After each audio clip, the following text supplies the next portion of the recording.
तो आज हम a legend of the northland पढ़ेंगे बच्चों। This poem narrates the legend of an old lady who angered saint Peter because of her greed. ये एक old lady की कहानी है ना। जिसमें क्या बताया जाएगा, वो एक सेंट पीटर नाम के एक संत है, उसे गुस्सा दिला देती है अपने ग्रीड के कारण, अपने लालच के कारण। लुक एट हियर, क्या होता है। ओके, तो away away in the Northland, बहुत दूर की बात है, नॉर्थलैंड की बात है। नॉर्थलैंड मतलब दो नॉर्थ, अपने अर्थ का नॉर्थ पार्ट है ना, उत्तर साइड का, वेयर द अर्थ ऑफ ड डे आर फ्यू, जहाँ पर दिन के जो घंटे होते हैं बहुत कम होता है। मतलब जो सनरेज आती है, सनसेट और सनराइज में जो डिफरेंस होता है बहुत कम होता है ना। बहुत कम टाइम के लिए दिन निकलता है, सूरज दिखता है वहाँ पर। And the nights are so long in winter, और विंटर में तो रातें बहुत लंबी होती है। That they can not sleep them through, मतलब कि वहाँ पर रहने वाले लोग तो क्या है, पूरी रात को सो भी नहीं पाते हैं, इतनी लंबी लंबी रातें होती हैं। ओके, तो लेट अस सी आगे। तो इस नॉर्थलैंड की कहानी है ये, ठीक है। Where they harness the swift reindeer, reindeer वहाँ का जो उत्तरी ध्रुव का जो भालू होता है, उसको क्या करते हैं, तेजी से दौड़ाते हैं। हार्नेस मतलब जोतना, उनको जोत देते हैं किसमें, टू द स्लेजेस, बर्फ पर फिसलने वाली जो गाड़ी होती है ना, जिसको डॉगीज वगैरह या डियर वगैरह खींचते हैं, है ना, उसमें जोत देते हैं। व्हेन इट स्नो, जब बर्फ गिरती है वहाँ पर। And the children look like bears cub, और जो बच्चे कैसे दिखते हैं, एक जैसे बियर के कब जैसे, भालू के बच्चे जैसे दिखते हैं। क्यों, इन देयर फनी फरी क्लॉथ, क्योंकि बड़े अजीब टाइप से अजीबो गरीब कपड़े पहन लेते हैं, और रोएदार कपड़े पहन लेते हैं, क्योंकि गर्म कपड़े इसी टाइप के होते हैं ना। तो जो ज़्यादा गर्मी दे तो उस तरह के कपड़े पहन लेते हैं, तो बियर कप की तरह दिखते हैं। Okay, they tell them a curious story, वहाँ पर एक कहानी सुनाई जाती है।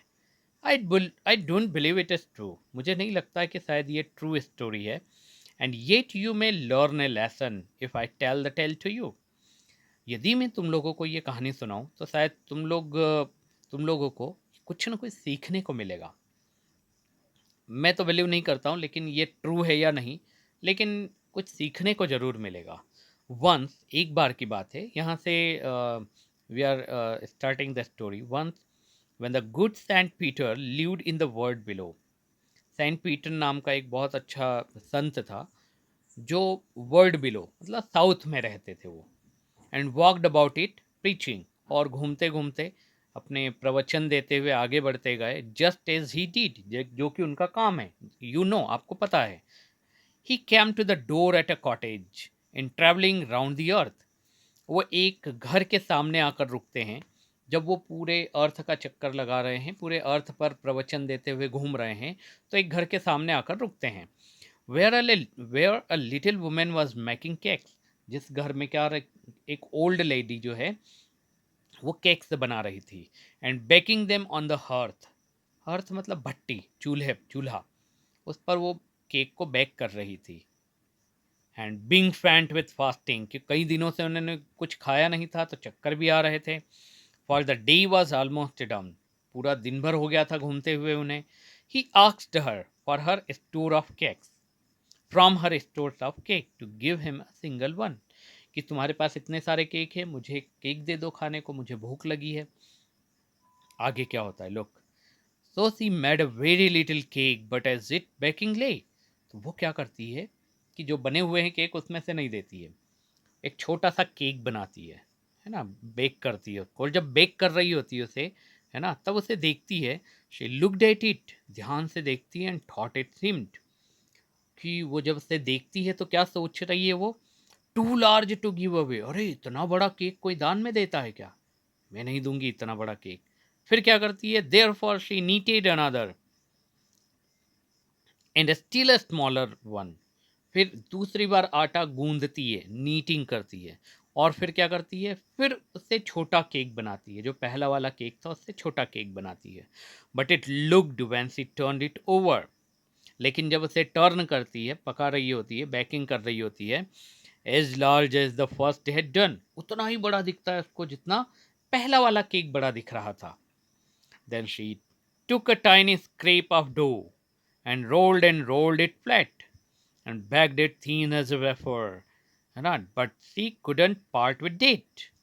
अब क्या करती है कि आटा जो गूंदा हुआ है उसमें से एक छोटा सा स्क्रेप टुकड़ा निकालती है, उसे रोल रोल रोल करके फ्लैट कर देती है, बिल्कुल, है ना, बिल्कुल पतला कर देती है. And baked it thin as a wafer, जैसे पपड़ी आती, पापड़ आते हैं ना, उसकी तरह बेक करती है.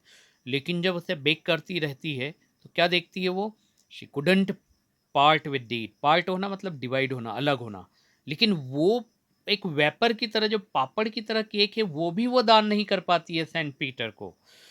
क्या सोच रही हो? For she said, my cakes that seem too small when I eat of them myself, कि जब मैं खुद खाती हूँ केक तो मुझे ये केक, बड़े बड़े केक भी मुझे छोटे छोटे लगते हैं. And yet too large to give away, और जब मैं देने जा रही हूँ तो छोटे से छोटा पापड़ जैसा केक भी मुझे बहुत बड़ा लग रहा है.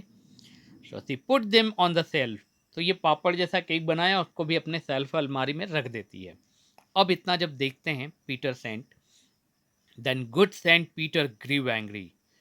जो पीटर सेंट है ना, सेंट पीटर, वो गुस्सा आ जाता है उनको. For he was hungry and faint, क्योंकि उनको चक्कर भी आ रहे हैं, भूख भी बड़ी जोर से लगी है. And surely such a woman was enough to provoke a saint. और इसकी जैसी ग्रीडी, लालची वुमेन एक संत को भी उत्तेजित कर सकती है, गुस्सा दिला सकती है, प्रोवॉक कर सकती है. एंड ही सेड, और गुस्से में सेंट पीटर क्या कहते हैं, and he said you are far too selfish to dwell in a human form. तुम मानव बनकर रहने लायक नहीं हो. मानव कभी भी इतना सेल्फिश नहीं हो सकता है. To have both food and shelter, तुम्हें मानव जीवन नहीं मिलना चाहिए. ड्वेल मतलब निवास करना. तुम ह्यूमन, मानव बन के तुम नहीं रहोगी. तुम्हें बड़े आराम से ये खाना और शेल्टर, शेल्टर जो है ना, घर मकान, ये तुम्हें आराम से नहीं मिलना चाहिए. And fire to keep you warm, और तुम्हें ये गर्म जो रूम में गर्मी के लिए अंगीठी वगैरह जलाते हैं ना, ये भी तुम्हारे लायक नहीं है, क्योंकि तुम मानव लायक हो ही नहीं. इतनी लालची, तुम मानव जीवन में नहीं रह सकती हो. Now you shall build as the bird do and shall get your scanty food by boring and boring and boring all day in the hard dry wood. तुम क्या करोगी? तुम बर्ड बन जाओगी. श्राप देते हैं, कर्स करते हैं उसको सेंट पीटर, कि तुम अभी बर्ड बन जाओगी. स्कैंटी, छोटे से, एक छोटे से खाने के लिए तुम सिर्फ क्या करोगी? गड्ढा छेद करती जाओगी, छेद करती जाओगी. किसमें? हार्ड एंड ड्राई वुड में, है ना. किसमें? लकड़ी जो है बड़ी हार्ड होती है ना, उसमें, और ड्राई सूखी लकड़ी में तुम बस छेद करती जाओगी, तब तुम्हें कहीं जाके खाना मिलेगा. ऐसा श्राप दे देते हैं उसे. Then up she went through the chimney never speaking a word and out of the top flew a woodpecker for she was a change to bird. एक शब्द भी नहीं बोल पाती है वो, और चिमनी से सीधे निकलती हुई टॉप पर पहुंच जाती है ना, क्योंकि वो क्या बन गई है? एक बर्ड बन गई है. और बर्ड भी कौन सा? वुड पैकर, है ना. वुड पैकर आप देख लीजिए यहाँ पर थोड़ा सा, ये रहा कटफोड़वा. ओके, ये इसके गले में देखिए रेड कलर का है कुछ, ठीक है. अगले स्टांजा में वो आएगा. तो look, she had a scarlet cap on her head. उसने क्या, एक स्कारलेट रेड कैप पहनी हुई थी उसके हेड पर. तो and that was left the same, सिर्फ वही रेड केप उसके जो ऊपर सिर पर पहनी हुई थी वही बची रही, है ना. बाकी, but all the rest of her clothes were burned, क्योंकि चिमनी से निकलकर बाहर निकली वो, तो बाकी सब कपड़े उसके जल गए. Black as a coat coal in the flame, और पूरी बॉडी क्या हो गई उसकी? कोयले के समान जल गई और काली हो गई. और वो जो स्कारलेट कैप पहनी हुई थी ना उसने, वो पूरी क्या हो गई? उसके गले में यहाँ पर एक कलर रह गया उसका, सिर्फ थोड़ा सा. Okay. And every country school boy has seen her in the wood, और हर गांव का हर एक एक बच्चा पढ़ने वाला उसे देखता है कहाँ पर? वुड में, जंगल में, जहाँ पर लकड़ी होती है वहाँ पर, where she lives in the trees till this very day. आज भी वो वही की वही रहती है ना? Boring and boring for food. किस चीज़ के लिए क्या करती है? खाने के लिए छेद करती जाती है। कठफोड़वा क्या करता है ना, कीड़े निकालता है लकड़ी में से। तो कैसे निकालता है वो? लकड़ी में छेद करते जाता है, बहुत सारा छेद करता है, और अंदर से की जो कीड़े होते हैं उनको खाता है वो कठफोड़वा, बर्ड जो होता है। ओके, तो that is legend of the Northland. तो बैलेड, एक ये बैलेड फॉर्म में है ना? Ballad is a story. Ballad क्या होती है? मैं आपको डायरेक्ट बता देता हूँ। बैलेड एक स्टोरी, एक ऐसी पोएम होती है जिसमें करेज और हीरोइज्म की कहानी बताई जाती है ना? In the form of poem, that is ballad. Okay, that is the north, legend of the Northland. Thank you.